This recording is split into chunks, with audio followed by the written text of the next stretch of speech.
Today, we have another dev listen moment on their Twitter page. Etheria just posted a couple minutes ago regarding the difficulty level of the Inferno farming stages. So let's take a look to see what they got to say. So first, they have continued to listen to players' feedback and observe in-game data performance. Based on the current gaming experience and difficulty balancing, we have decided to promptly initiate a new round of adjustment. So there could be more rounds after this. We hope all hyperlinkers will keep sharing their valuable suggestion with us. I mean, we sure do. And we will. We are committed to listening carefully to everyone's voices and working together to build a more exciting world of Etheria. So there will be an update in the game. I think that should be tomorrow. And after the update, we're going to get 100 free crystal. And we're going to get this list of changes over here. So first, we have lower difficulty for Grim Pursuit, Nico Nana. This boss was nerfed before. Now it is getting nerfed again. So boss HP reduced by 15%, attack by 20%, and speed by another 10%. So I think if you have like plus 110 speed from your gear, you're going to outspeed the boss and you can start doing damage very easily. And having lower speed and lower damage, the boss will have a harder time killing your team, and you can do more damage to the boss as well, because the main mechanic of Nico Nana is for you to have higher speed than the boss and you putting slow debuff on the boss pretty much immediately. So that's going to allow a lot more people to destroy this boss without dot. You can actually do normal damage to kill this boss at this point, and the attack will not hurt as much. So I think this one is going to be very amazing because in my opinion, Nico Nana is one of the most important early to mid game farming stages that you have to commit if you cannot go further in your module. Hell 1, Hell 2, Hell 3, Nico Nana is the one that you come back to and you start farming the Artisan, the White Fang, the Gigabyte. That's going to really help you in your progression. Next one, lower difficulty to Grim Pursuit, Shadow Flame, Hoyen, Inferno. Oh, they want to give you Revelation and Jackal Guard. So boss HP reduced by 15% and attack by 10%. No reduction in speed, but I think this one is not going to be too important, because if the boss cannot one-shot you, that's going to be important. And this will open up to Didingcom, Chloros, Hoyen, or any kind of damage team in general, because the boss just lost a whole lot of health. And the monster Duran, the side thing, attack also reduced by 15%. So they're not going to hurt you as much. So if you apply attack break on the boss, like with Celine's, for example, or you use, let's say, the Kazuyo, the sleep girl, who can also CC the ads and put attack break on the boss, you will not take as much damage. So this is going to be very amazing for AutoComBeside.com to try to survive and do damage on the boss. Next up, we have lower difficulty for Threshold, Doki Doki. Interesting, they nerfed Teramaton the other day. Now they're nerfing Doki Doki as well. All monster HP reduced by 10%. The monster Elite Valor, which is the big guy in the middle in wave number 2, will now have reduced attack. Oh, because this problem is the boss one-shotting one of your unit, even with defense buff and shield sometimes, which is really crazy. So now you can kill all the monster a bit easier with a less HP, and you can potentially survive the big guy in the middle attack a little bit easier if you fail to control them. So personally, for me, this is going to be great because I'm killing them very easily. If I can get Revelation and with less HP, I can kill them even easier. Less RNG for me, that's going to be absolutely incredible. Low difficulty for Ember Track Sharon, the one that is very annoying, has 3 different phases. The boss HP reduced by 25% in all 3 battle phases, which is going to be amazing. I think Ember Track Sharon is the one in the middle. If I go to the game right now and go to the Ember Track section, I think Sharon is somewhere right in the middle. So a lot of people cannot pass this girl because I think the next one is not as hard compared to Sharon. Sharon is very annoying in Ember Track, in Shell Boss, in everywhere. Sharon is the most hated bitch in this game. So they're nerfing this stage in particular to hopefully give you guys more access to the lower stages so you can gain more resources, which is going to be absolutely incredible. And they also nerf another one in Ember Track that's going to be the last boss, the most complained boss in the game as well with regards to RNG. So the monster Alpha Disorder, effect accuracy reduced by 50%.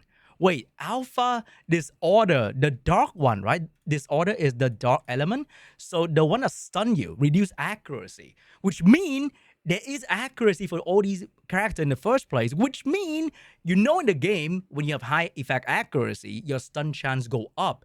which mean the 30% you see in the description is not 30% because the monster on the enemy team can also have effect accuracy to buff the stun to be higher than 30%. So all of us who think that it's not 30%, it is not 30% to stun you because it could be 60, it could be 50, it could be so much higher than what it is advertised in the description. So it was never 30%. So maybe now it's going to actually be 30%. And all enemy attack in the second phase, which is going to be the hardest phase, in my opinion, reduced by 20%. So hopefully it's going to allow more player to finish the Ember track for the double lattice, which is very important for many player. Low difficulty for Anything Echo Hendrik. Interesting. Normal level enemy Merveil speed reduced by 5%. Normal hard nightmare level enemy Hendrik reduced speed by 7%. So if we go to the game right now, we go to the Anything Echo section, I'm also stopping here because I just couldn't be bothered to do that. So a lot of people are complaining about this one particular boss because this one will control you. There's a Merveil, there is a Hendrik that block your immunity. So this stage control you very, very heavily and they are very fast. So they're reducing this guy's speed so that he won't control you so early into the game. Potentially, that's going to be great for outspeeding and then controlling pretty much immediately. So it's going to be a speed check for this particular stage because I think the description for this one is wrong because they're having a bug for this stage description. In the nightmare stage, you cannot heal. And yeah, they're pretty much buggy in this stage in particular. I'm not sure if they know about that. I hope they should fix that very, very soon because people get here and they get very confused about the view detail. You can see that it's all fucked up in this one particular guy. So he's going to be a bit easier, which is amazing because I think he's one of the mission that I haven't finished yet he's one of the mission. So I'm going to attempt him when they nerf him, which is going to be great. And that is pretty much it for the list of the nerf that's going to happen very, very soon here.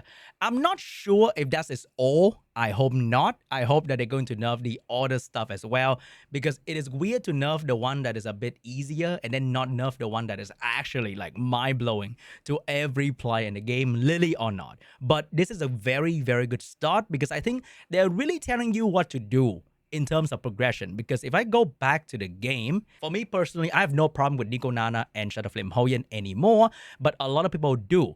And I'm stuck at this one in particular because she would just absolutely destroy your team if you don't have Lily to kill her fast. And this guy, even for endgame player, they are still suffering at like 30% win rate, which is kind of worrying for the rest of the player base. However, I think this one in particular is one of the most important boss to farm in the game because having 3 or 2 artisan on your team, even though they don't stack, is very good for your team to survive because he is just really amazing. It also has the Swift Rush Tam Weave, which is going to be amazing for all of the support out there who want to have lower cooldown. And if you want to cut in between boss turn to reduce the boss turn meter, then Gigabyte is going to be another amazing option who can also be on Swift and Tam Weave. And Fang is like one of the most popular upgrade to your damage dealer from the previous Yellow Shell, and Fang is on everybody's list. And the moment you can farm Fang Inferno is very important because this one has the Swift Rush and Swift Raid. It is the first one that gives you access to double Swift build. So if I go to my Shell inventory right now, you can see that I'm raising one right here. I'm trying to get my hands on the red speed. If you get the red speed here and you can just get one good Swift Raid, it doesn't have to be like the perfect piece, but the moment you get it, it's going to boost your speed to an amazing amount compared to before. So farming at least one Swift Rush and Swift Raid Fang is going to do wonders for your PvP and maybe even outspeeding in PvE because now your speed is just so much better. How do I know that? Because I do have another piece that's going to be the Jackal Guard that give me speed and speed. So I roll a red speed here, which is not 20, but this allow me to go above 300 speed on one of my character. So if I can do that for another character with my Fang, that's going to give me so much more option outspeeding the PvE bosses, and that's going to be amazing. So farm Nico Nana, if you are stuck anywhere in the game, for example, you are stuck at Hell 4, Hell 1 of the module and you just can't beat it, the worst thing to do is to go back in and do the same thing, right? The definition of insanity is to repeat the thing that you just fail and fail and fail again, knowing that the result is going to be the same. So go out of this, go to Shell and start farming Nico Nana. I can assure you, if you are failing in the module stage, and I can look at your Shell right now, they're not max level, their passive effect is not optimized, and you're not even rendering all shell. That is gonna be good. So if you can get your hands on a couple artisan, one good gigabyte or two, and maybe a good Guai Fang, that's gonna be amazing. And the moment you can unlock Shadow Flame Hoyin, which might use a very similar team to Nico Nana, you can control, slow the boss down, and start doing damage. You get your hands on Jackal Guard. This is very good for non-Lily player, aka me and you. So non-Lily player would not have the consistent speed buff on their entire team. That is one of the most underrated thing about Lily. It's not just the assist, it's not the cooldown reduction, it's the constant speed buff on your team. So if your support can be on Jackal Guard, that's gonna be crazy good. And you get your hands on Revelation, which is one of the most prevalent PvE and potentially PvP shell as well, unlocking crazy damage. The only reason, and I said the only reason I'm able to do Doki Doki Inferno at 1 minute runtime with Rosa and Messiah combo is because I run both Revelation on these characters, and they're so freaking good. They do so much damage to Doki Doki without needing a defense break, because I don't have claws.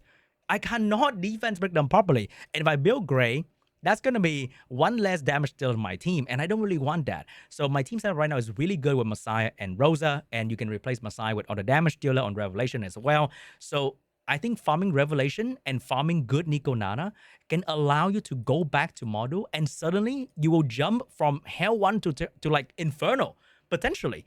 Because a lot of you guys are stuck here and you think that, oh my god, I gotta farm this forever. No.